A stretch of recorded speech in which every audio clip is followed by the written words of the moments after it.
persuade us of how he sees things. Yeah. And that's the renewing of the mind. Yes. Right? We Yes. had a view, Yeah. and God saw that the view we had was contrary to his view. Well, guess what? If the view we had about ourselves and sin and death is contrary to God's view, what did we think about ourselves when we were in sin and death? We thought we were worms. Right. We thought we were worthless. We thought there was nothing of beauty to be beheld in us.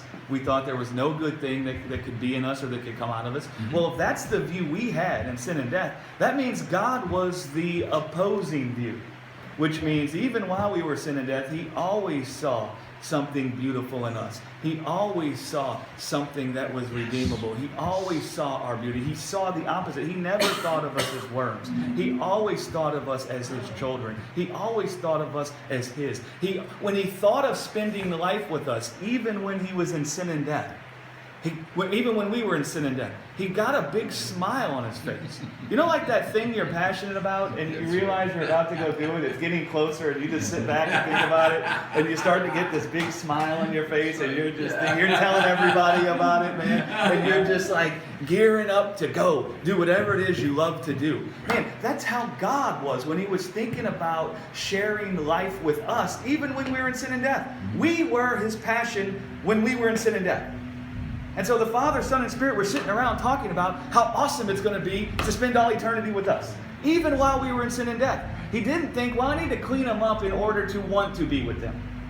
He wanted to be with us even when we were there, right? Yeah. That was his passion. He sat around with a big smile thinking about being able to be with us. When God thought about the Son is going to incarnate himself into a human body and he's going to walk the earth, do you know what he was excited about? I'm going to get to hang out with sinners. He got a big smile on his face. And I just used that language so we could see. He thought more like, I'm going to hang out with my people.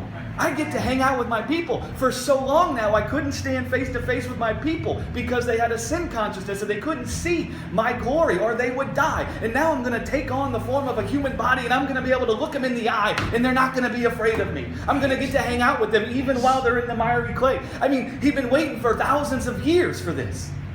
I mean, he was filled with the joy to be able to sit at a table with people we call sinners. You see, and the reason why he could be filled with that joy is because he didn't look at a sinner as a defining mark of who a person was. He looked at a sinner as a person who was created for life, but they were enslaved by death.